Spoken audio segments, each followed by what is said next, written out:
Okay. Praise the Lord. Hallelujah, hallelujah. ദൈവത്തിൻ്റെ അതിപരിശുദ്ധ നാമം വാഴ്ത്തപ്പെടുമാറാകട്ടെ. ഇന്ന് രാത്രികാലം ഫേസ്ബുക്ക് ലൈവിലൂടെ അൽഫ ഗോസ്പൽ മിനിസ്ട്രിയുടെ അഡ്മിൻ അയക്കുന്ന പാസ്റ്റർ ഷിജു കുന്നേൽ അഡ്മിനായിരിക്കുന്ന മറ്റെല്ലാ അഡ്മിന്മാർ, എല്ലാ ഗ്രൂപ്പ് മെമ്പേഴ്സ്, എല്ലാ ദൈവദാസീദാസന്മാർ, എന്നെ ശ്രദ്ധിക്കുന്ന ഏവർക്കും കർത്താവായ യേശുക്രിസ്തുവിൻ്റെ നാമത്തിൽ എൻ്റെ സ്നേഹവും നന്ദിയും അറിയിക്കുന്നു. ഇന്നത്തെ ചിന്തയ്ക്കായിട്ട് എന്നെ ചിന്തിപ്പിച്ചതായ ഒരു ദൈവവചനം വായിച്ച് വചനത്തിലേക്ക് കടക്കുവാൻ ആഗ്രഹിക്കുന്നു. അതിനാധാരമായിട്ട് ഉൽപ്പത്തി പുസ്തകം 37-ാം അധ്യായം 3-ാം വാക്യം വായിക്കുന്നു. ജോസഫ് വാർദ്ധക്യത്തിലെ മകനാകൊണ്ട് ഇസ്രയേൽ എല്ലാത്തിനും വെച്ച് അവനെ അധികം സ്നേഹിച്ചു, ഒരു നിലയങ്കി അവനെ ഉണ്ടാക്കി കൊടുത്തു. ഇവിടെ നമ്മൾ വായിച്ചതായ ദൈവത്തിൻ്റെ വചനം പഠിക്കുമ്പോൾ ജോസഫ്, യാക്കോബിൻ്റെ ഇളയ മകനായ ജോസഫ്, ഹല്ലേലൂയ, 12 മക്കളിൽ ഇളയവനായ ജോസഫിനെ അധികം സ്നേഹിച്ചു. ജോസഫിനെ സ്നേഹിച്ചതിന് കാരണം യാക്കോബിൻ്റെ ഇളയ മകനായ ജോസഫിനെ അധികം സ്നേഹിച്ചു. ചെറിയ ബാലനായിരുന്ന ജോസഫ്. മറ്റ് സഹോദരന്മാരൊക്കെ ആരോഗ്യമുള്ളവരും അവരെ വളർച്ച പ്രാപിച്ചവരും പല കാര്യങ്ങൾ ചെയ്യുന്നവരും തൊഴിലിൽ ഏർപ്പെട്ടവരുമാണ്. എന്നാൽ ജോസഫിനെ അധികം സ്നേഹിച്ചു. നാം അതുപോലെയാണ് നമ്മുടെ മക്കളെ അധികം സ്നേഹിക്കുന്നു. നമ്മുടെ മക്കളെ എല്ലാം നാം സ്നേഹിക്കുന്നുണ്ട്. എന്നാൽ യാക്കോബും അങ്ങനെ തന്നെ സ്നേഹിച്ചു. ആ ജോസഫ് അങ്ങനെ മാതാപിതാക്കളോട് വസിക്കുമ്പോൾ ജോസഫ് ഒരിക്കൽ ഒരു സ്വപ്നം കണ്ടതായിട്ട് നമുക്ക് കാണാൻ കഴിയുന്നുണ്ട്. ആ സ്വപ്നത്തെക്കുറിച്ച് ഇവിടെ നമുക്ക് കാണാൻ കഴിയുന്നുണ്ട്. ആ സ്വപ്നം ഇങ്ങനെയാണ്. അതിൻ്റെ 5-ാം വാക്യം, ജോസഫ് ഒരു സ്വപ്നം കണ്ടു, അത് തൻ്റെ സഹോദരന്മാരോട് അറിയിച്ചുകൊണ്ട് അവർ അവനെ അധികം പകച്ചു. ഇവിടെ നമ്മൾ കാണുന്നത് അവനെ പകയ്ക്കുന്നതായിട്ട് കാണാൻ കഴിയുന്നുണ്ട്. അവൻ കണ്ട സ്വപ്നം പറഞ്ഞു കഴിഞ്ഞപ്പോൾ അവനെ പകയ്ക്കുന്ന ഒരു സമൂഹമാണ്. ഞാൻ കണ്ട സ്വപ്നം കേട്ടുകൊള്ളുവിൻ, നാം വയലിൽ കറ്റ കെട്ടേണ്ടതിന് അപ്പോൾ എൻ്റെ കറ്റ എഴുന്നേറ്റ് നിവർന്നു നിന്നു. നിങ്ങളുടെ കറ്റകൾ ചുറ്റും നിന്ന് എൻ്റെ കറ്റയെ നമസ്കരിച്ചു. അവൻ്റെ സഹോദരന്മാർ അവനോട്, നീ അങ്ങനെ ഞങ്ങളുടെ രാജാവാകുമോ? നീ ഞങ്ങളെ വാഴുമോ എന്ന് പറഞ്ഞു. അവൻ്റെ സ്വപ്നങ്ങൾ നിമിത്തം, അവൻ്റെ വാക്ക് നിമിത്തവും അവനെ പിന്നെയും അധികം ദേഷിച്ചു. ഇവിടെ നമ്മൾ വായിച്ചതായ ദൈവത്തിൻ്റെ ആ വചനത്തിൽ കാണുന്ന സ്വപ്നം ഒരിക്കലും ആ യോസേപ്പിന് അത് മറച്ചു വെക്കാൻ കഴിഞ്ഞില്ല. കാരണം ദൈവം അവനെ വെളിപ്പെടുത്തിയ, അവന് കൊടുത്ത ഒരു ദർശനം, ആ സ്വപ്നം അവൻ അവിടെ പ്രസ്താവിക്കുക. തൻ്റെ കുടുംബത്തിൽ, തൻ്റെ സഹോദരന്മാരോടും മാതാപിതാക്കളോടും അവൻ പറയുകയാണ്. ഇവിടെ നമുക്ക് കാണാൻ കഴിയുന്നത് അവൻ യഥാർത്ഥമായി നിഷ്കളങ്കതയോടെ അവനെ കണ്ട സ്വപ്നം തൻ്റെ സഹോദരന്മാരെ അറിയിക്കുകയാണ്. വയലിൽ കറ്റകൾ കെട്ടുമ്പോൾ ഒരു കറ്റ നിവർന്നു നിൽക്കുകയും ബാക്കി 11 കറ്റകൾ അവനെ വീണ് നമസ്കരിക്കുന്നതായിട്ട് കാണുവാൻ കഴിയുന്നു. അപ്പോൾ അവരുടെ സഹോദരന്മാർക്ക് മനസ്സിലായി, ഇവൻ രാജാവാകുമോ, ഇവൻ അധിപതിയാകുമോ എന്നൊക്കെയുള്ള ചിന്തയാണ് അവരുടെ ജീവിതത്തിൽ വന്നത്. യോസേപ്പിനേക്കാൾ പ്രബലന്മാരാണ്, ശക്തന്മാരാണ്, ബലവാന്മാരാണ്, എല്ലാം കൊണ്ടും അറിവുള്ളവരാണ്. ഈ യോസേപ്പിനെ ഇതെങ്ങനെ വെളിപ്പെട്ടു വന്നു? എന്നാൽ ദൈവം അവനെ തെരഞ്ഞെടുത്തതുകൊണ്ട്, ദൈവം അവനിൽ കൊടുത്ത ആ വലിയ അനുഗ്രഹങ്ങളും നന്മകളും അവൻ അവിടെ പ്രസ്താവിക്കുകയാണ്. ദൈവത്താൽ അനുഗ്രഹിക്കപ്പെട്ടവനായി തീരുവാൻ ദൈവം അവനെ തെരഞ്ഞെടുത്ത. അതുകൊണ്ടാണ് ജോസഫ് ധൈര്യത്തോടെ പറയുന്നത്, ഞാൻ കണ്ട സ്വപ്നം നിങ്ങളോട് പ്രസ്താവിക്കുന്നു. വയലിൽ കറ്റകൾ കെട്ടുമ്പോൾ ഒരു കറ്റ നിവർന്നു നിൽക്കുകയും ബാക്കി 11 കറ്റകൾ എന്നെ നമസ്കരിക്കുകയും ചെയ്യുന്നതായിട്ട് കാണാൻ കഴിയുന്നുണ്ട്. അതൊരിക്കലും സാധിക്കുന്ന കാര്യമല്ല എന്നാണ് സഹോദരന്മാർ ചിന്തിക്കുന്നത്. ഇവിടെ നമ്മൾ കാണുമ്പോൾ വീണ്ടും ജോസഫ് സ്വപ്നം കാണുന്നതായിട്ട് നമുക്ക് കാണാൻ കഴിയുന്നുണ്ട്. അതിൻ്റെ താഴോട്ടുള്ള ഭാഗങ്ങൾ പഠിക്കുമ്പോൾ ജോസഫ് വീണ്ടും ഒരു സ്വപ്നം കണ്ടു. ജോസഫ് കണ്ട സ്വപ്നം 11 നക്ഷത്രങ്ങളും സൂര്യനും ചന്ദ്രനും ജോസഫിനെ വണങ്ങുന്നു, നമസ്കരിക്കുന്നു. അപ്പോൾ സൂര്യനും ചന്ദ്രനും, മാതാപിതാക്കൾ ആ സൂര്യനും ചന്ദ്രനുമായിട്ട് ജോസഫ് കാണുകയാണ്. 11 സഹോദരന്മാരെ അവിടെ നക്ഷത്രങ്ങളായിട്ട് കാണുവാൻ തക്കണം കഴിയുന്നുണ്ട്. അപ്പോൾ ദൈവം അവനിൽ വെളിപ്പെടുത്തിയ ആ ആലോചന ധൈര്യമായിട്ട് അവൻ പ്രസ്താവിക്കുന്നു, മറച്ചു വെക്കാതെ അവൻ പ്രസ്താവിക്കുന്നു. ദൈവത്തിൻ്റെ പൈതലെ, നിന്നെ ഓരോ വെളിപ്പാടും ദർശനങ്ങളും കാണിക്കുമ്പോൾ അത് മറച്ചു വെക്കാതെ ദൈവത്തോട് നാം പറയുകയും അതിൽ നിന്ന് പ്രാപിക്കുകയും ചെയ്യണം. ദൈവം നമ്മളെ തിരഞ്ഞെടുത്തത് പല ദർശനങ്ങൾ തന്നിട്ടാണ്, ചില വെളിപ്പാടുകൾ തന്നിട്ടാണ്. ദൈവത്തിൻ്റെ വിളി നമ്മുടെ മേൽ ഉള്ളതുകൊണ്ടാണ്. അല്ലെങ്കിൽ നമ്മെ ദർശനങ്ങൾ കാണിക്കുകയില്ല. അല്ല എങ്കിൽ നാം ദൈവത്തെ സേവിക്കത്തില്ല. മനുഷ്യരുടെ ഇടയിൽ നാം പാർക്കുമ്പോൾ നാം അന്യപ്പെട്ടു പോകാതിരിക്കാൻ, ദൈവമക്കളായി തീരുവാൻ ദൈവം നമ്മളെ തിരഞ്ഞെടുത്തതാണ്. ഒരു കുടുംബത്തിൽ ഒരുവനെങ്കിലും ദർശനം പ്രാപിച്ചനുണ്ടെങ്കിൽ ആ കുടുംബം രക്ഷ പ്രാപിക്കും. ആ കുടുംബത്തിൽ ദൈവപ്രവൃത്തി വെളിപ്പെടും. അവിടെ ശാപങ്ങൾ വാഴത്തില്ല, അവിടെ ദോഷങ്ങൾ വാഴത്തില്ല, അവിടെ മറ്റ് ആരാധനകൾ ഉയരത്തില്ല. ദൈവമായുള്ള ബന്ധം അവിടെ സ്ഥാപിക്കുവാൻ കഴിയും. ഉഡാബാലാബാബ ശന്തര യേശുവിൻ്റെ നാമത്തിൽ ജയമെടുക്കുന്നു. എന്നെ ശ്രദ്ധിച്ചുകൊണ്ടിരിക്കുന്ന പ്രിയപ്പെട്ടവരെ, ഇന്ന് രാത്രികാലം നിന്റെ ജീവിതത്തിൽ എന്താണ് വ്യത്യാസം? നിന്റെ ജീവിതത്തിൽ നിന്നെ വെളിപ്പാടുകൾ കാണിച്ചിട്ടും നീ മറച്ചു വെക്കുന്നുവെങ്കിൽ അതൊരിക്കലും ശുഭമായി വരികയില്ല. മറച്ചു വെക്കാതെ ധൈര്യത്തോടെ ആ കൃപ ഏറ്റെടുത്തുകൊണ്ട് പ്രസ്താവിക്കുമോ, നിനക്ക് വേണ്ടി വഴികളെ തുറക്കപ്പെടും. ഈ ദർശനം കണ്ടത് അവൻ്റെ ജീവിതത്തിൽ ഒരു വഴിത്തിരിവായി കാണുവാൻ കഴിയുന്നു. ജോസഫ് കണ്ട ദർശനം, ജോസഫിന് മറ്റ് തൊഴിലുകളൊന്നുമില്ല, സഹോദരന്മാർക്കാണെങ്കിൽ തൊഴിലുണ്ട്. എന്നാൽ ഈ ജോസഫ് കണ്ട ദർശനം ധൈര്യത്തോടെ പ്രസ്താവിക്കുകയാണ്. അവൻ സ്വർഗത്തിൽ നിന്നുള്ള ദർശനമാണ് കാണുന്നത്, ദൈവത്തിൽ നിന്നുള്ള ദർശനമാണ് കാണുന്നത്. ചെറിയ ഒരു കാര്യമല്ല. യോസേഫ് അത് പ്രസ്താവിച്ചു കഴിഞ്ഞപ്പോൾ അവനെ കൊന്നുകളയുവാൻ അവർക്ക് ഇഷ്ടം തോന്നി. അങ്ങനെ ഇരിക്കുമ്പോൾ ജോസേഫിനെ തൻ്റെ പിതാവ് സഹോദരന്മാരുടെ അടുക്കിലേക്ക് അയക്കുകയാണ്. 11 സഹോദരന്മാരും അവരെ മരുഭൂമിയിൽ, ബേർശേബ മരുഭൂമി, അതുപോലുള്ള മരുഭൂമിയിലൊക്കെ അവരെ ആടുകളെ തീറ്റുകയും അവരെ ആടുകളെ വളർത്തുകയും ഉപജീവന മാർഗമായി അവർ കടന്നുപോയി അവിടെ പാർത്തുകൊണ്ട് ആടുകളെ തീറ്റുന്നു. യാക്കോബ് സമ്പന്നനായിരുന്നു, ധനികനായിരുന്നു. അവരുടെ സ്വത്തുക്കൾ മുഴുവൻ മക്കൾക്ക് വേണ്ടി യാക്കോബ് ഒരുക്കി കൊടുത്തതാണ്. എന്നാൽ ഈ യാക്കോബിൻ്റെ മക്കൾ ഈ വനാന്തരത്തിലും കാടുകളിലും ആടുകളെ തീറ്റി അവർ ഉപജീവനം കഴിയുകയാണ്. ഈ സുഖവരം അറിയാൻ വേണ്ടി യാക്കോബ് തൻ്റെ മകനായ യോസേഫിനെ അവരുടെ അടുക്കേക്ക് അയക്കുകയാണ്. യോസേഫിനോട് പറയുകയാണ്, നീ പോയി എൻ്റെ സഹോദരന്മാരുടെ ക്ഷേമ വിവരങ്ങൾ അന്വേഷിച്ച് മടങ്ങി വാ. അവർക്ക് ആഹാരവും അവർക്ക് വേണ്ട വസ്തുക്കളൊക്കെയും ആ യോസേഫ് ചുമന്നുകൊണ്ട് പോവുകയാണ്. ഒറ്റയ്ക്കുള്ള യാത്രയിൽ, ആ മരുഭൂമിയിലുള്ള യാത്രയിൽ യോസേഫ് കടന്നു പോകുന്നു. അനുസരണമുള്ള മകനായ യോസേഫ് അവിടെ കടന്നു ചെല്ലുമ്പോൾ ദൂരത്തു നിന്നും സഹോദരന്മാർ അവനെ കാണുക. അപ്പോൾ അവർ തീരുമാനിച്ചു, ഈ യോസേഫിനെ ഇനി മടക്കി അയക്കേണ്ട ആവശ്യമില്ല, ഇവനെ കൊന്നുകളയണം, എങ്ങനെയെങ്കിലും അവനെ കൊന്നുകളയണം. ഇതാണ് അവരുടെ ആഗ്രഹം. അവൻ കണ്ട സ്വപ്നത്തിൻ്റെ പ്രതിവിധിയായി യോസേഫിനെ കൊന്നുകളയാം. ദൈവത്തിൻ്റെ പൈതലെ, നീ കാണുന്ന ദർശനം നിന്നെ നശിപ്പിക്കുന്നതല്ല, നിന്നെ ഉയർത്തുന്നതാണ്. ഇന്ന് രാത്രികാലം ഓർത്തുകൊള്ളുക. നീ പ്രാർത്ഥിക്കുമ്പോൾ, നീ പാടുമ്പോൾ, നീ ആരാധിക്കുമ്പോൾ നിന്നെ കാണിക്കുന്ന ദർശനം ഒരു നാളും നിന്നെ നശിപ്പിക്കുന്നതല്ല, നിനക്ക് വേണ്ടി വഴികൾ തുറക്കപ്പെടുന്നതാണ്. ഇന്ന് പൽക്കാലം ആരത് വിശ്വസിക്കും? ഹല്ലേലൂയ. ഉടബാലാബാബ ശന്തന. നീറിപ്പോകുന്ന ചില ആത്മാക്കളെ ദൈവാത്മാവ് ദർശിക്കുന്നു. നീ കണ്ട ദർശനത്തിൻ്റെ മേൽ നിന്നെ കുറ്റപ്പെടുത്തി ചവിട്ടിത്താഴ്ത്തി സമൂഹത്ത് നിന്നെ വാഴിക്കയില്ലെന്ന് ബാധിക്കുന്ന ദുഷ്ടപോരുകൾ ഇന്ന് രാത്രികാലം യേശുവിൻ്റെ നാമത്തിൽ മാറിപ്പോകട്ടെ. ദൈവദാസി ദാസന്മാരെ, നിങ്ങൾ ചില ദർശനങ്ങൾ കണ്ടിട്ടുണ്ട്. നീ മറച്ചു വെക്കാതെ പ്രസ്താവിക്കുമെങ്കിൽ പൊട്ടക്കിണറാകട്ടെ, കുഴിയാകട്ടെ, നിന്നെ ഉയർത്തുവാൻ കഴിവുള്ളവൻ നിന്റെ കൂടെയുണ്ട്. നിനക്കൊരു ദർശനം തന്നിട്ടുണ്ടെങ്കിൽ അതിൻ്റെ പ്രതിവിധി കൂടെ തന്നിട്ടുണ്ട്. ഹല്ലേലൂയ. ദർശനം പ്രാപിക്കാത്തവന് ദർശനം പറയുവാൻ കഴിയില്ല, ആരാധിക്കുവാൻ കഴിയാത്തവൻ ആരാധിപ്പാൻ കഴിയില്ല, ദൈവജനവുമായി ബന്ധം സ്ഥാപിപ്പാൻ കഴിയില്ല. നാം ദൈവസന്നിധിയിലാണ് പ്രാർത്ഥിക്കുന്നത്. ദൈവം നമുക്ക് ആലോചന തരും. പരിശുദ്ധാത്മാവിൻ്റെ നിറവിൽ നാം ദൈവത്തെ ആരാധിക്കും. ഈ സഹോദരനെ കണ്ടു കഴിഞ്ഞപ്പോൾ അവർ ഓടി വന്ന് യോസേഫിനെ പിടിക്കുകയാണ്. ആ വസ്തുവകളെല്ലാം ഏറ്റെടുത്തതിന് ശേഷം യോസേഫിൻ്റെ വസ്ത്രം അവർ ഉരിഞ്ഞെടുത്തു. അപ്പൻ ഉണ്ടാക്കി കൊടുത്തതായ നിലയങ്കി, നല്ല ഒരു വസ്ത്രം, മകനെ സ്നേഹിച്ചതുകൊണ്ട് യോസേഫ് ഇട്ടുകൊണ്ടാണ് അവിടെ ചെന്നത്. എന്നാൽ ആ വസ്ത്രത്തെ അവർ ഉരിഞ്ഞു മാറ്റി യോസേഫിനെ പൊട്ടക്കണ്ടിലേക്ക് തള്ളിയിട്ടു. അവൻ്റെ വസ്ത്രമെല്ലാം അഴിച്ച് അവനെ പൊട്ടക്കണ്ടിൽ തള്ളിയിടുക. ആ നിലയങ്കി അവർ ഊരിയെടുത്തിട്ട് എന്താണ് ചെയ്തത്? യോസേഫ് മരിച്ചു എന്ന് കാണിക്കുവാൻ ആ നിലയങ്കി രക്തം പുരട്ടി, കോലാടിനെ കൊന്നതിൻ്റെ രക്തം പുരട്ടി യോസേഫിൻ്റെ അടുക്കിലേക്ക് മടക്കി അയച്ചു. യോസേഫ് മരിച്ചുപോയി. യോസേഫ് ജീവനോടെ ഇല്ല, അവനെ കാട്ടുമൃഗങ്ങൾ കൊന്നു.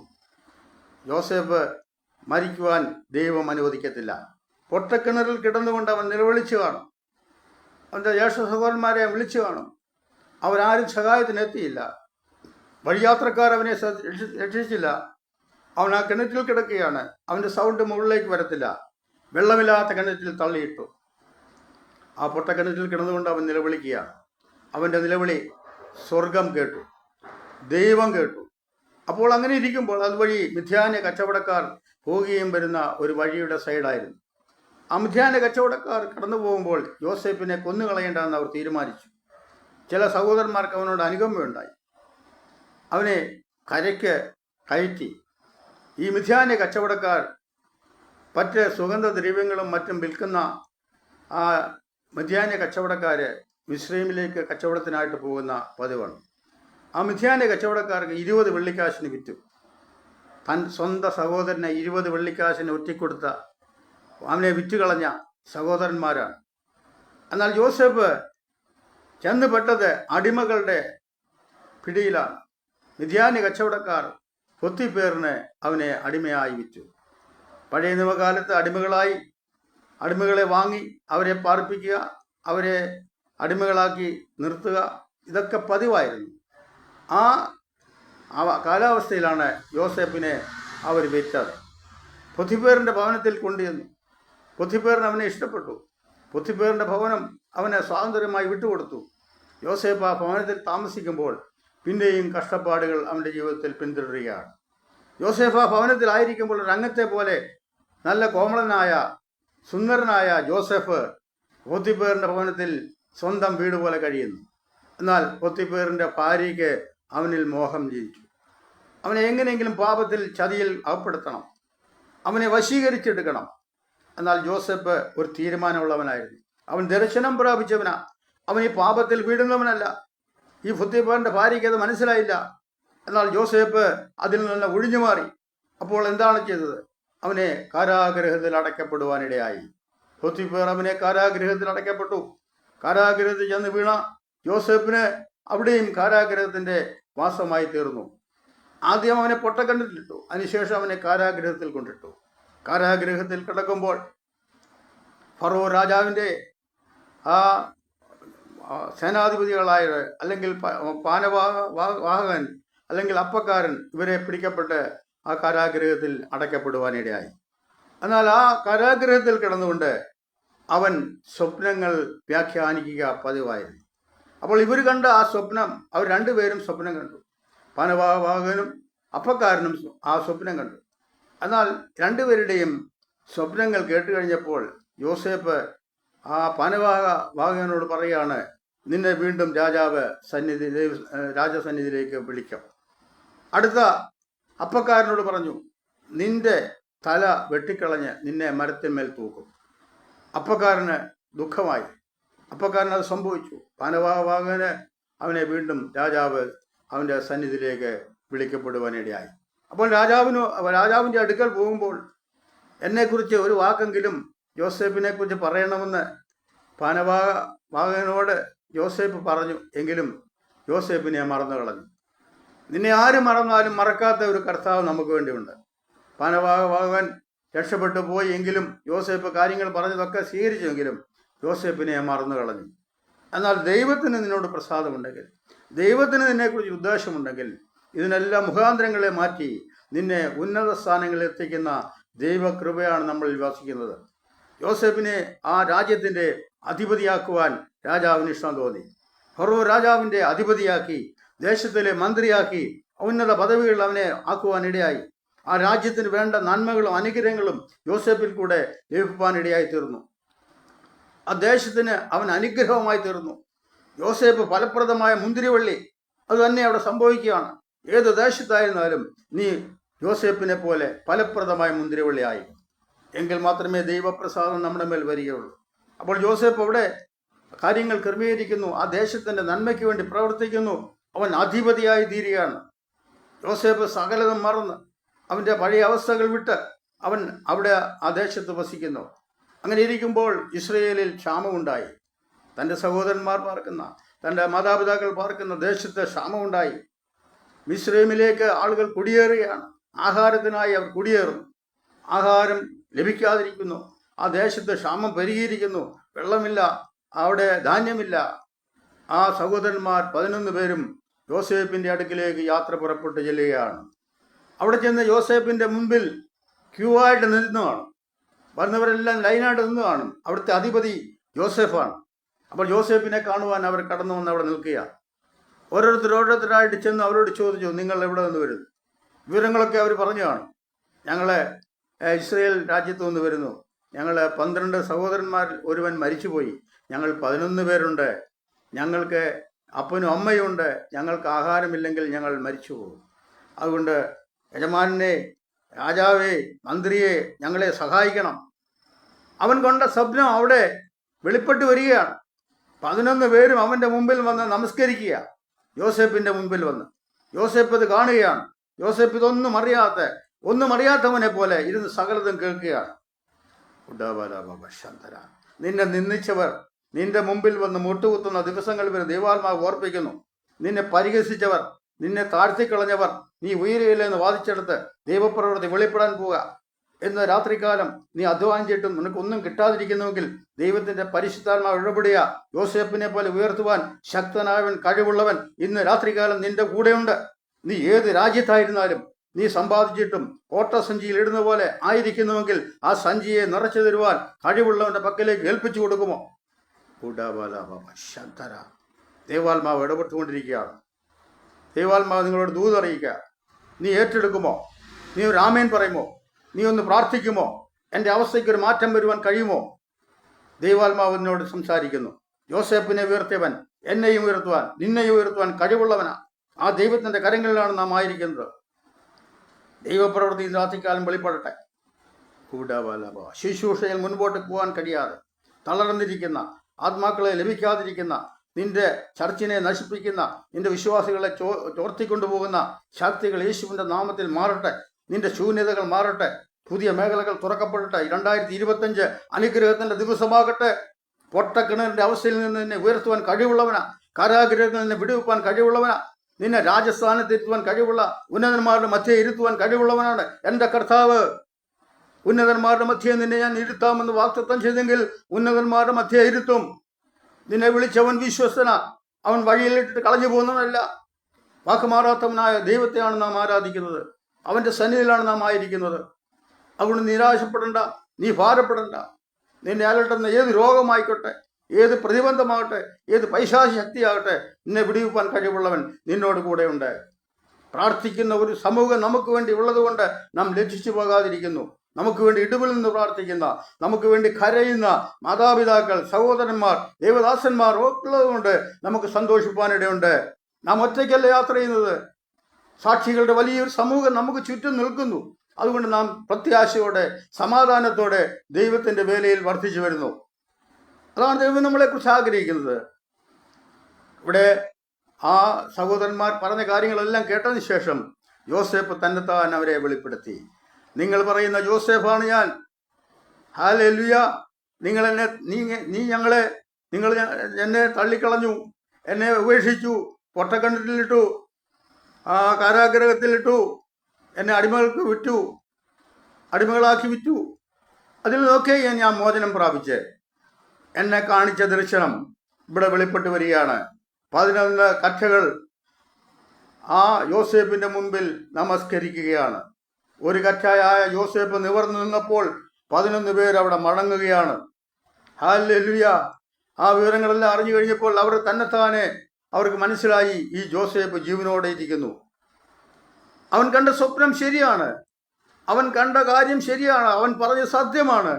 ഞങ്ങൾക്കത് മനസ്സിലായില്ല, എന്നാൽ ഇപ്പോൾ ഞങ്ങൾക്കത് മനസ്സിലാകുന്നു. അവനെ അധിപതിയാക്കി വെച്ചിരിക്കുന്നു. യോസേപ്പ് അവർക്ക് വേണ്ടതെല്ലാം കൊടുത്തിട്ട് അവരോട് പറയാണ്, എൻ്റെ അപ്പനായ യാക്കോബിൻ്റെ അടുക്കിലേക്ക് രഥങ്ങളും കുതിരകളെയും അയപ്പാൻ അവൻ ഓർഡറിട്ടു. യാക്കോബ് വാർദ്ധക്യത്തിലായിരിക്കുക. യോസേപ്പ് മരിച്ച ദുഃഖത്തിലിരിക്കുകയാണ് യാക്കോബ്. എന്നാൽ യോസേപ്പ് ജീവനോടെ ഇരിക്കുന്നു അറിഞ്ഞപ്പോൾ വടിയുടെ അറ്റത്ത് ചാരിയിരുന്ന യാക്കോബിന് ചൈതന്യം വന്നു. യാക്കോബിന് ചൈതന്യം വരുവാൻ യോസേപ്പ് ജീവനോടെ ഇരിക്കുന്നു. ആ യോസേപ്പിനെ ദൈവം ഉയർത്തി. യാക്കോബിന് സന്തോഷം വന്നു. ആ ദേശത്തേക്ക് ആ മിസ്രൈം ഭടന്മാരും ആ സൈന്യവും രഥങ്ങളും അവിടെ എത്തിച്ചേരുകയാണ്. ദൈവത്തിൻ്റെ പ്രവൃത്തി അത്ര വലുതാണ്. യോസേപ്പ് മറ്റൊരു തൊഴിലിനും പോയില്ല, അവൻ ആടിനെ തീറ്റാൻ പോയില്ല. അവൻ കണ്ട ദർശനം അവന് സമാപ്തിയിലേക്ക് എത്തിച്ചു. നിന്നെ വിളിച്ചവൻ വിശ്വസ്തനാ. നാളെ എന്ത് സംഭവിക്കും നീ അതിനെക്കുറിച്ച് വ്യാകുലപ്പെടണ്ട. നിന്നെ ഉയർത്തുവാൻ കഴിവുള്ളവൻ, നിനക്ക് വഴികൾ തുറക്കപ്പെടുന്നവൻ, ദൈവത്തിന്റെ പരിശുദ്ധാത്മാവ് വിടുമ്പോൾ നീ താഴ്ത്തിക്കൊടുത്താൽ നിന്നെ നടത്തേണ്ടുന്ന വഴിയിൽ അവൻ നടത്തും. നാളെക്കുറിച്ച് നാം വിചാരപ്പെടേണ്ട ആവശ്യമില്ല. ദൈവം നമുക്ക് സകലതും നൽകിത്തരും. പലതുകൊണ്ടും നാം തളർന്നു പോകും. കുഞ്ഞുങ്ങളുടെ വിദ്യാഭ്യാസം, കുഞ്ഞുങ്ങളുടെ വിവാഹം, വീടില്ലായ്മ, ചർച്ചില്ലായ്മ, വിശ്വാസികളില്ലായ്മ, ഇതൊക്കെ മാറ്റി തരുവാൻ ദൈവത്തിന് ഒരു സെക്കൻഡ് കൊണ്ട് കഴിയും. അവനാൽ കഴിയാത്ത ഒരു കാര്യവുമില്ല. ആ ദൈവത്തെയാണ് നാം ആരാധിക്കുന്നത്. നമുക്കറിയാം, പഴയ നിയമകാലത്ത് പലരും കുടുംബത്തിൽ പ്രശ്നങ്ങളാണ്. ഇവിടെ നമുക്ക് കായീനും ഹാബേലിനെ കുറിച്ച് പഠിക്കുമ്പോൾ, കായീനും ഹാബേലും ദൈവത്തിന് ആരാധന കഴിച്ചു. ആ ആരാധനയിൽ കൂടെ എന്താണ് അവർ സംഭവിച്ചത്? കായീനും ഹാബേലും യാഗം കഴിച്ചു. കായീൻ യാഗം കഴിച്ചു, ഹാബേലും യാഗം കഴിച്ചു. എന്നാൽ ഹാബേലിൻ്റെ യാഗത്തിൽ ദൈവം പ്രസാദിച്ചു. അതാണ് അവിടെ പ്രശ്നം ഉണ്ടായത്. ആ യാഗത്തിൽ പ്രസാദിച്ചത് കായീൻ ഇഷ്ടപ്പെട്ടില്ല. കായീൻ അവനോട് കോപമുണ്ടായി, കായീൻ അവനോട് വിരോധമുണ്ടായി. അവനെ എങ്ങനെയെങ്കിലും കൊന്നുകളയണം. അവനെ വയലിലേക്ക് കൊണ്ടുപോയി ഈ ഹാബേലിനെ കൊന്നുകളഞ്ഞു. ഹാബേലിൻ്റെ രക്തം ഗുണകരമായി സംസാരിക്കുന്ന പുണ്യാക രക്തം നമുക്ക് വേണ്ടിയുള്ളത് കൊണ്ട് നാം ദൈവത്തിൽ ആശ്രയിക്കുക. നമ്മുടെ കാര്യങ്ങൾ ദൈവമാണ് സാധിപ്പിക്കുന്നത്. കായീൻ ഹാബേലിനെ കൊന്നു. അവിടെ രണ്ട് സഹോദരന്മാർ തമ്മിലാണ് യുദ്ധം നടന്നത്. അവിടെ കായീൻ ഹാബേലിനെ കൊന്നു. എത്ര വലിയ സംഭവമാണ് ആദിമ കാലങ്ങളിൽ നടന്നത്. അതേ തന്നെയാണ് പുറകോട്ടും പറയുന്നത്. ഇന്നും നമുക്ക് കാണുന്നത്, നമ്മുടെ ചുറ്റുപാട് നമ്മളെ ഉപദ്രവിക്കുന്നവർ, നമ്മളെ നിരസിക്കുന്നവർ, നമ്മളെ തള്ളിക്കളയുന്നവർ, നമ്മളെ താഴ്ത്തിക്കളയുന്നവർ, നമ്മളുടേത് അപകരിഞ്ഞെടുക്കുന്നവർ ഒക്കെ നമ്മുടെ ചുറ്റുപാടുമുണ്ട്. എന്നാൽ നമുക്കൊരു ദർശനമുണ്ടെങ്കിൽ ആ ദർശനത്തിൽ നീ യാത്ര ചെയ്താൽ മതി. നിന്നെ ഉയർത്തുന്ന ഒരു സമയമുണ്ടെന്ന് ദൈവാത്മാവ് ഇന്ന് രാത്രിക്കാലം ഓർപ്പിക്കുക. പലതുകൊണ്ടും വ്യാകുലപ്പെട്ട് മുമ്പോട്ട് പോകാൻ കഴിയാതെ ആത്മഹത്യയുടെ വക്കിലേക്ക് എത്തിയിരിക്കുന്ന ചിലരെ ദൈവാത്മാവ് ദർശിക്കുന്നു. അതിൽ നിന്ന് വിടുതൽ ഇന്ന് രാത്രിക്കാലം നിനക്ക് അയക്കുകയാണ്. നീ ദൈവവചനം കേൾക്കുമ്പോൾ ദൈവാത്മാവ് നിന്നോട് ഇടപെട്ടുകൊണ്ടിരിക്കുക. ആരാണെന്ന് ദൈവാത്മാവ് വെളിപ്പെടുത്തുന്നുണ്ട്. ഉടബലബാബ ശാന്തര, യേശുവിൻ്റെ നാമത്തിൽ ജയമെടുക്കുന്നു. വചനത്താൽ അവനെ വീണ്ടെടുക്കും, വചനത്താൽ അവനെ ശുദ്ധീകരിക്കും. പൈശാചി ശക്തികൾ യേശുവിൻ്റെ നാമത്തിൽ മാറിപ്പോകട്ടെ. എല്ലാ ദുഷ്ടശക്തികൾ യേശുവിൻ്റെ നാമത്തിൽ മാറിപ്പോകട്ടെ. സമാധാനം കൊണ്ട് നിറയ്ക്കട്ടെ. കടഭാരം കൊണ്ട് മുട്ടി നിൽക്കുന്ന, മുമ്പോട്ട് യാത്ര ചെയ്യുവാൻ കഴിയാതിരിക്കുന്ന, ജപ്തിയുടെ വക്കിലെത്തിയിരിക്കുന്ന ദൈവത്തിൻ്റെ പൈതല്, നിന്റെ ജപ്തിക്ക് അറുതി വരുത്താൻ പോകുക. ഇന്ന് രാത്രിക്കാലം നീ ഏൽപ്പിച്ചു കൊടുക്കുമ്പോൾ നിനക്ക് വേണ്ടി പുതുവഴികൾ തുറക്കപ്പെടും. പരിശുദ്ധാത്മാവ് ഇടപെടുന്നു. നിന്റെ കടഭാരങ്ങളെ മാറ്റുവാൻ എൻ്റെ ദൈവത്തിന് സാധിക്കും. നിന്റെ ശൂന്യതകളെ മാറ്റുവാൻ എൻ്റെ ദൈവത്തിന് കഴിയും. യോസേപ്പ് ഒന്നും കണ്ടിട്ടില്ല അവൻ ആ ദർശനം വെളിപ്പെടുത്തിയത്. നിന്നെ ഏൽപ്പിച്ചിരിക്കുന്ന ആ ദർശനം നീ വെളിപ്പാടോടെ പറയുമെങ്കിൽ ദൈവാത്മാവ് ഇടപെട്ടുകൊണ്ടിരിക്കുക. മടിക്കണ്ട. നാം പറയുന്നത് ദൈവാത്മാവിലാണെങ്കിൽ അത് നിവർത്തിക്കുക തന്നെ ചെയ്യും. നമ്മളെ നടത്തുന്നവൻ കർത്താവായ യേശു. കർത്താവ് പറയുന്നത്, ഞാൻ തന്നെ വഴിയും സത്യവും ജീവനുമാണ്. നിനക്ക് വഴി തുറന്നു തന്നിരിക്കുക. ജീവനാണ്. നാം ജീവനിലേക്ക് കടക്കുന്നവരാ. ജീവനിൽ പ്രവേശിപ്പാൻ നമ്മളെ ഒരുക്കിയെടുത്തിരിക്കുകയാണ്. അവൻ്റെ കരങ്ങളിലാണ് രാത്രിക്കാലം നാം ആയിരിക്കുന്നത്. ഇവിടെ കായീനും ഹബേലിനും സംഭവിച്ചെന്താ? കായീൻ ഹബേലിനെ കൊന്നു. പിന്നെ നമുക്ക് കാണാൻ കഴിയുന്നത് അബ്രഹാം ലോത്തും. അബ്രഹാമിനെ ദൈവം വിളിച്ചു കഴിഞ്ഞപ്പോൾ അബ്രഹാം യാത്ര പുറപ്പെട്ട് കാണിപ്പാനിരിക്കുന്ന ദേശത്തേക്ക് പോവുകയാണ്. അപ്പോൾ വിളി കേട്ടവനായ അബ്രഹാമിൻ്റെ പുറകെ ലോത്തും കൂടെ പുറപ്പെട്ടു. അബ്രഹാമിൻ്റെ കൂടെ അബ്രഹാമിൻ്റെ അപ്പനായ തേരഹും പുറപ്പെട്ടു. ഇവർക്കാർക്കും വിളിയില്ലായിരുന്നു, ഇവർക്ക് ദർശനമില്ലായിരുന്നു. എന്നാൽ അബ്രഹാം ദർശനം കണ്ടവനാ. അവനെ വിളിച്ചവൻ വിശ്വസ്തനാണെന്ന് അബ്രഹാമിന് മനസ്സിലായി. അബ്രഹാം ദൈവത്തിൻ്റെ സ്നേഹിതനായി തീർന്നു. ദൈവവുമായി സംസാരിക്കുന്നവനായിരുന്നു. ലോത്തിന് ദൈവവുമായിട്ട് സംസാരിപ്പാൻ കഴിയില്ല, തേരഹിന് സംസാരിപ്പാൻ കഴിയില്ല. രണ്ട് കൂട്ടമായിട്ട് പിരിഞ്ഞ് അവർ യാത്ര പുറപ്പെട്ടു പോകുകയാണ്. അവർക്ക് സമ്പത്ത് കൊടുത്തു, ദാസന്മാരെ കൊടുത്തു, മൃഗസമ്പത്ത് കൊടുത്തു, സകലതും കൊടുത്തു. എന്നാൽ രണ്ടുപേരും തമ്മിൽ ചേരുകയില്ല. ലോത്ത് നല്ലൊരിടം തിരഞ്ഞെടുത്തു, നീരോട്ടമുള്ളത് തിരഞ്ഞെടുത്തു. അബ്രഹാം മാറി മറ്റു സ്ഥലം തിരഞ്ഞെടുത്തു. അവിടെയും രണ്ട് സഹോദരന്മാർ തമ്മിൽ ചേരുന്നില്ല. എന്തുകൊണ്ടത് സംഭവിക്കുന്നു? നമുക്കറിയാം. മുമ്പോട്ട് വരുമ്പോൾ അബ്രഹാമിൻ്റെ സന്തതിയായ ഇസ്ഹാക്ക് ഇസഹാക്ക് ജനിക്കുന്നതിന് മുമ്പേ തൻ്റെ ദാസിയായ ഹാഗറിന് ഒരു മകനുണ്ടായി, ഇസ്മയേൽ. ആ ഇസ്മയേലിനെ ഇസഹാക്കുമായിട്ട് യോജിച്ചു പോകാൻ കഴിയില്ല. ഒരു കുടുംബത്തിൽ തന്നെയാണ്, അബ്രഹാമിൻ്റെ മക്കളാണ്, ദാസിയുടെ മകനും ഭാര്യയുടെ മകനും. എന്നാൽ അബ്രഹാം എന്താണ് ചെയ്തത്? ഈ ഇസ്മയേലിനെ ഹാഗറിനെയും ബെർശേബ മരുഭൂമിയിലേക്ക് ഒരു തുരുത്തി വെള്ളവും അപ്പവുമായിട്ട് പറഞ്ഞയച്ചു. ഇതുകൊണ്ട് പോയി നീ ജീവിച്ചു കൊള്ളുക, ഇവിടെ നിനക്ക് വസിപ്പാൻ കഴിയില്ല, ഇസ്മയേലുമായിട്ട് ഇവിടെ പാർക്കാൻ കഴിയുകയില്ല. ഇതിൻ്റെ അവകാശി ഇസഹാക്ക് തന്നെയാണ്. എന്നാൽ മരുഭൂമിയിൽ കടന്നു എന്താണ് അവൾക്ക് കാണുവാൻ കഴിഞ്ഞത്? വെള്ളം തീർന്നു, അപ്പവും തീർന്നു. മരുഭൂമിയിൽ കിടന്നവർ കരയുകയാണ്. ആഹാർ നിലവിളിച്ചു, ബാലൻ നിലവിളിച്ചു. ബാലന്റെ നിലവിളി ദൈവം കേട്ടു. ആ ബാലന്റെ നിലവിളി കേട്ടതുകൊണ്ട് ആ മരുഭൂമിയിൽ ഒരു വംശത്തിന് മുഴുവൻ കൊടുക്കാനുള്ള ഉറവ അവിടെ തുറക്കപ്പെടുവാനിടയായി. വറ്റാത്ത ഉറവ മരുഭൂമിയിൽ ദൈവം അവർക്ക് വേണ്ടി ഒരുക്കി കൊടുത്തു. അനുഗ്രഹിക്കപ്പെട്ടതായ ഒരു ഉറവയാണ് അവിടെ ഉണ്ടായിരിക്കുന്നത്. അതുകൊണ്ടാണ് ഗൾഫ് രാജ്യങ്ങളിലൊക്കെയും ആ സമൃദ്ധിയുടെ നിഴൽ കാണപ്പെടുന്നത്. ഹല്ലേലൂയ. ഗൾഫിലും ഈ അബ്രഹാമിൻ്റെ സന്തതികൾ, ലോകത്തിൻ്റെ എല്ലായിടത്തും അബ്രഹാമിൻ്റെ സന്തതികൾ. ബഹുജാതികളുടെ പിതാവാണ് നമ്മുടെ അബ്രഹാം. ആ അബ്രഹാം ചെയ്തെന്താണ്? രണ്ട് മക്കൾ തമ്മിൽ ചേരാത്തതുകൊണ്ട് അവരെ വേർപിരിച്ചു. അങ്ങോട്ട് യാത്ര ചെയ്യുമ്പോൾ പലതും നമുക്ക് കാണാൻ കഴിയുന്നുണ്ട്. നമുക്കറിയാം, യാക്കോബും യേശാവും അവർ ജനിക്കുമ്പോൾ തന്നെ പ്രശ്നമായിരുന്നു. അമ്മയുടെ ഉദരത്തിൽ കിടന്നുകൊണ്ട് തന്നെ അവർ പ്രശ്നമായിരുന്നു. കുട്ടികൾ തമ്മിൽ പ്രശ്നമായിരുന്നു. പുറത്ത് ആദ്യം വരണം, ഇതായിരുന്നു അവിടുത്തെ പിടിവാശി. എന്നാൽ യേശാവ് അവൻ്റെ ജ്യേഷ്ഠാവകാശം യാക്കോബിന് കൊടുക്കേണ്ടി വന്നു. അവൻ ഉപായിയായിരുന്നു യാക്കോബ്. അവൻ ഉപായത്താൽ തൻ്റെ ജ്യേഷ്ഠാവകാശം തട്ടിയെടുത്തു. നമുക്ക് ആ ചരിത്രം അറിയാം, അതിനെക്കുറിച്ച് ഞാൻ പറയുന്നില്ല. അപ്പോൾ യേശാവ് തള്ളപ്പെട്ടു പോയി. ഇളയവനായ യാക്കോബ് അനുഗ്രഹം പ്രാപിച്ചു. യാക്കോബ് ഒരു ഉപായിയായിരുന്നു, അവൻ കൗശലം പഠിച്ചവനായിരുന്നു. എന്നാൽ ഈ യാക്കോബ് എന്താണ് ചെയ്തത്? യാത്രയിൽ അവൻ മരുഭൂമിയിൽ ദൂതനുമായിട്ട് മല്ല് പിടിച്ചു. സ്വർഗത്തിൽ നിന്ന് ദൂതന്മാർ കയറി ഇറങ്ങി ഇത് കണ്ടിട്ട് ദൂതന്മാരോട് മല്ല് പിടിച്ച് അവൻ അനുഗ്രഹം വാങ്ങിച്ചു. യാക്കോബ് ആ ദൂതനെ വിട്ടില്ല. അവന് കിട്ടിയ അനുഗ്രഹമാണ് ഇസ്രയേലായി മാറി.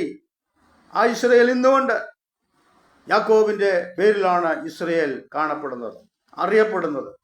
ആ യാക്കോബിൻ്റെ സന്തതിയാണ് യോസേപ്പ്. ആ യോസേപ്പാണ് നമുക്കിവിടെ കാണുവാൻ കഴിഞ്ഞത്. അങ്ങനെ എത്രയോ അനുഭവങ്ങൾ നമുക്ക് പഴയ നിയമത്തിൽ കാണുവാൻ കഴിയുന്നു. ഈ പഴയ നിയമ ചരിത്രങ്ങൾ പഠിക്കുമ്പോൾ പലതും യുദ്ധങ്ങളാലും പ്രശ്നങ്ങളാലും അകപ്പെട്ട് കിടന്ന രാജ്യങ്ങളായിരുന്നു. ഇന്നും അതാണ് സംഭവിക്കുന്നത്. രാജ്യങ്ങൾ തമ്മിൽ സമാധാനമില്ല, യുദ്ധം ചെയ്യുന്നു, പിടിച്ചടക്കുന്നു. ഇതൊക്കെ നടക്കുമ്പോൾ നമുക്കൊരു മാർഗം മാത്രമേ ഉള്ളൂ: ദൈവത്തിൽ ആശ്രയിക്കുക. ദൈവമാണ് നമ്മുടെ സകലതും, ദൈവമാണ് നമ്മുടെ സങ്കേതവും ബലവും കോട്ടയും. അവനിലാണ് നാം ആശ്രയിക്കുന്നത്.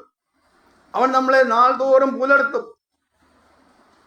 ഇന്ന് രാത്രികാലം ദൈവത്തിൻ്റെ ആത്മാവ് ഇടപെട്ടുകൊണ്ടിരിക്കുക. നമ്മളെപ്പോഴും വചനം കേൾക്കുന്നവരാണ്. എന്നാൽ വചനം അനുസരിച്ച് മുമ്പോട്ട് സ്റ്റെപ്പ് വെക്കുമോ? ഇതുവരെയും നടത്തിയ ദൈവം ഇനിയും നടത്തുവാൻ വിശ്വസ്തനാ. നിന്റെ സകലത്തെയും മാറ്റിമറിക്കുവാൻ കഴിവുള്ളവൻ്റെ പക്കലാണ് നാം ആയിരിക്കുന്നത്. നമ്മെ പീഡിപ്പിക്കുന്നവരുണ്ടാകാം, ഈ മാർഗക്കാരെ ഇല്ലാതാക്കുവാൻ വരുന്നവരുണ്ടാകാം. അത് ഇപ്പോൾ തുടങ്ങിയതല്ല. പഴയ നിയമകാലത്ത്, ആദിമകാലത്ത് ഈ മാർഗക്കാരെ നശിപ്പിച്ച് കളയുവാൻ, കൊന്നുകളയുവാൻ ഇറങ്ങി പുറപ്പെട്ടവരുണ്ട്. അതൊന്നും ഇന്ന് നിലനിൽക്കുന്നില്ല. ഇതുകൊണ്ടൊന്നും നാം ഭയപ്പെടുന്നില്ല. ഇന്ന് നീ മരിച്ചാൽ ക്രിസ്തുവിൽ, ആ പ്രത്യാശയാണ് നമ്മെ ഭരിക്കുന്നത്, നമ്മെ ശക്തനാക്കുന്നവൻ. എന്നെ ശക്തനാക്കുന്നവൻ സകലത്തിലും മതിയാകുന്നു. പൗലോസ് അതാ പറയുന്നു, എന്നെ ശക്തനാക്കുന്നവൻ ഒരുവനുണ്ട്, അവനിലാണ് ഞാൻ ആശ്രയിക്കുന്നത്.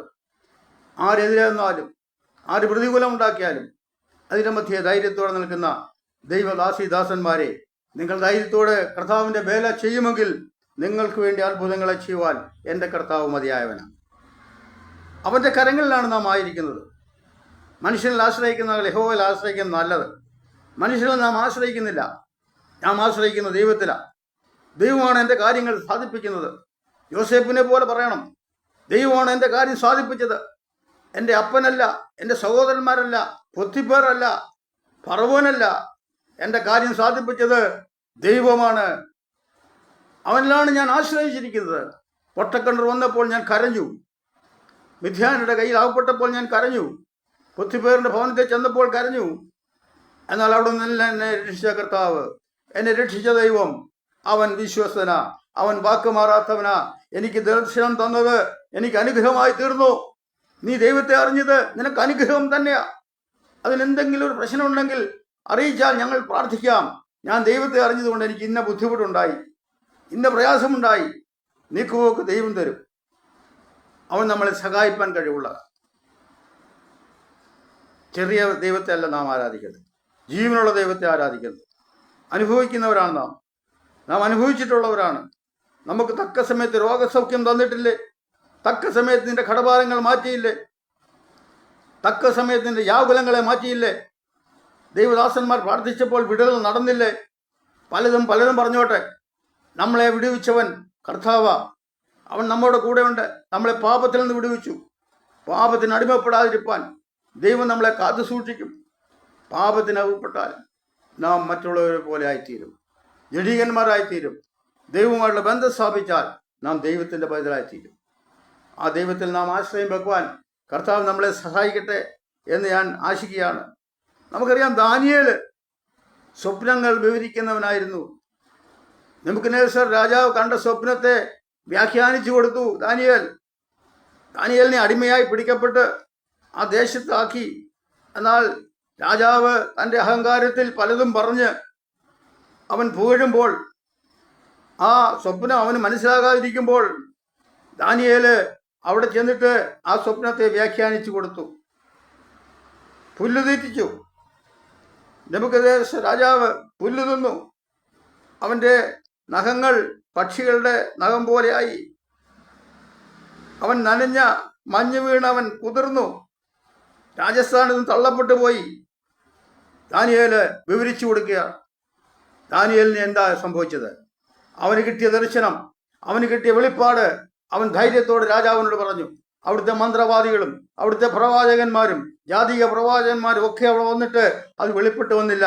എന്നാൽ ദാനിയേൽ പറഞ്ഞു, ഇതാണ് ഇതിൻ്റെ അർത്ഥം. രാജാവേ, നിന്നെക്കുറിച്ച് ഇതാണ് ദൈവാത്മാവ് ഓർപ്പിക്കുന്നത്. രാജാവിന് മനസ്സിലായി. അവൻ 7 വർഷം പുല്ല് തിന്നു, കാളയെപ്പോലെ പുല്ല് തിന്നു.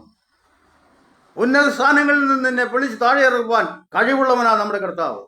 ഏത് രാജപദവിയായിരുന്നാലും ഏത് സ്ഥാനമായിരുന്നാലും അതിൽ നിന്ന് താഴെ ഇറക്കുവാൻ കഴിവുള്ളവനാ നമ്മുടെ കർത്താവ്. അവനിൽ ആശ്രയിക്ക്. നിന്റെ ഉന്നത പദവിയെ മാറ്റിവെച്ചിട്ട് ദൈവത്തിൽ ആശ്രയിക്ക്. ദൈവഭയം നിന്റെ ജീവിതത്തിൽ വരട്ടെ. നിന്നെ ഉയർത്തുവാൻ ദൈവത്തിന് കഴിയും. ദാനിയേൽ ഭിന്നത്തേതിൽ 3-ാമത്തെ അധിപതിയായി. നെബൂഖദ്നേസർ രാജാവിന്റെ രാജ്യത്തെ 3-ാമത്തെ അധിപതിയായി ദാനിയേലിനെ ഉയർത്തുവാനിടയായി. ദാനിയേലിൽ കൂടെ ദൈവപ്രവൃത്തി വെളിപ്പെട്ടു. നിനക്കൊരു ദർശനം തന്നിട്ടുണ്ടെങ്കിൽ, നിനക്കൊരു വെളിപ്പാട് തന്നിട്ടുണ്ടെങ്കിൽ അതിൽ മുറുകെ പിടിച്ചുകൊള്ളണം. അവിടെയാണ് നിനക്ക് അനുഗ്രഹം. ദൈവം നമ്മളെ അനുഗ്രഹിക്കും, നമ്മളെ സഹായിക്കും. അവൻ്റെ കരങ്ങളിൽ ഏൽപ്പിച്ചു കൊടുക്കാം. എൻ്റെ സമയം തീരാറായി. അല്പസമയം നിങ്ങൾക്ക് വേണ്ടി ഞാൻ പ്രാർത്ഥിക്കാം. ആർക്ക് പ്രാർത്ഥന ആവശ്യമുണ്ടോ അവർക്ക് വേണ്ടി പ്രാർത്ഥിക്കാൻ പോവുകയാണ്. നീ ഏത് പ്രശ്നത്തിൽ അകപ്പെട്ടിരിക്കുന്നോ ആ പ്രശ്നത്തിന് ഇപ്പോൾ തന്നെ വിടുതൽ നടക്കാൻ പോവുകയാണ്. ദൈവത്തിൻ്റെ വചനം അതിവേഗം പാഞ്ഞു ചെന്ന് അവിടെ ദൈവപ്രവൃത്തി ചെയ്യും. ദൈവത്തിൻ്റെ വചനം അങ്ങനെയാണ് പഠിപ്പിക്കുന്നത്. ഊടാബാലാബാബ ശങ്കരാരബ. നീറിപ്പോകുന്ന വ്യസനിച്ചിരിക്കുന്ന ദാസന്മാരുണ്ട്. അവർക്ക് വേണ്ടി പ്രാർത്ഥിക്കാൻ പോവുകയാണ് കർത്താവേ. ഊടാബാലാബാബ ശന്തന. ദൈവജനത്തിന് വേണ്ടി പ്രാർത്ഥിക്കുന്നു. സകല നന്മകളും നീ ഇവിടുന്ന് പകരണമേ. ഇന്ന് രാത്രികാലം ഏൽപ്പിക്കുന്നു. പരിശുദ്ധനായ ഞങ്ങളുടെ ദൈവമേ, സ്വർഗീയ പിതാവേ, ഈ നല്ല സമയത്തിനായി സ്തുതിക്കുന്നു. കർത്താവേ, അല്പസമയം നിന്റെ സന്നിധിയിലായിരിക്കാൻ, വചനമായി സംസാരിപ്പാൻ, വചനം നാവോടുകൂടി ഇരുന്ന് ഞങ്ങളെ വിടുവിച്ചതിനായി സ്തോത്രം. ഞങ്ങൾക്കെല്ലാം അനുഗ്രഹമാക്കി തീർക്കണമേ. ഞങ്ങളുടെ പ്രശ്നത്തിന് പരിഹാരം തരണമെന്ന് ഞങ്ങൾ പ്രാർത്ഥിക്കുന്നു. നിന്നില്ലാതെ മറ്റാരിലും ഞങ്ങൾക്ക് ആശ്രയിക്കാൻ കഴിയില്ല. നീ ഞങ്ങളെ വിടുവിക്കുന്നവരാണ്. നീ ഞങ്ങളുടെ ദൈവമാണ്, നീ ഞങ്ങളുടെ കർത്താവാണ്. ഏൽപ്പിക്കുന്ന കർത്താവേ, വ്യസനിച്ചിരിക്കുന്നവർക്ക് വിടുതൽ അവിടുന്ന് വ്യാപരിക്കട്ടെ. സന്തോഷവും സമാധാനവും വരട്ടെ. കടഭാരത്തിലിരിക്കുന്നവരുടെ കടഭാരങ്ങൾ മാറട്ടെ. ആത്മഹത്യ വക്കിലിരിക്കുന്നവരെ കർത്താവെ അതിൽ നിന്ന് മാറ്റി ദൈവസാന്നിധ്യം കൊണ്ട് നിറയ്ക്കണമേ എന്ന് ദൈവത്തോട് ഞങ്ങൾ പ്രാർത്ഥിക്കുന്നു. ഉയർച്ചയില്ലാതിരിക്കുന്ന സ്ഥാനത്ത് ഉയർച്ച വരുവാൻ ഇന്ന് രാത്രികാലം പ്രാർത്ഥിക്കുന്നു, കരങ്ങളിൽ ഏൽപ്പിക്കുന്നു. ഈ പ്ലാറ്റ്ഫോമിലേക്ക് ക്ഷണിക്കപ്പെട്ടതായ പാസ്റ്റർ ഷിജു കുന്നേലിനായി പ്രാർത്ഥിക്കുന്നു. ഈ മിനിസ്ട്രിയെ കർത്താവ് അനുഗ്രഹിക്കണമെന്ന് പ്രാർത്ഥിക്കുന്നു. ദേശത്തിൻ്റെ എല്ലാ ഭാഗങ്ങളിലും ഈ പ്ലാറ്റ്ഫോമിൽ കൂടെ വചനം എത്തിച്ചേരട്ടെ. അനേക ദൈവദാസന്മാർ വചനം ഘോഷിപ്പാൻ ഈ പ്ലാറ്റ്ഫോം കർത്താവ് ഒരുക്കിയതിനായി സ്തോത്രം. അതിൽ കൂടെ ദൈവപ്രവൃത്തി കാണുവാൻ ഇടയാക്കണം. ആ കുടുംബത്തിൻ്റെ നന്മയ്ക്കായി പ്രാർത്ഥിക്കുന്നു. ഉയർച്ചകളും നന്മകളും ഈ ആണ്ടിൻ്റെ അവസാനത്തിൽ കർത്താവെ നീ അവിടുന്ന് കൊടുക്കുമെന്ന് ഞങ്ങൾ പ്രാർത്ഥിക്കുന്നു. സകല പ്രാർത്ഥനകളും യാചനകളും കേട്ടതിനായി സ്തോത്രം. യേശുവിൻ നാമത്തിൽ തന്നെ പിതാവ്. ആമേൻ, ആമേൻ, ആമേൻ. God bless U.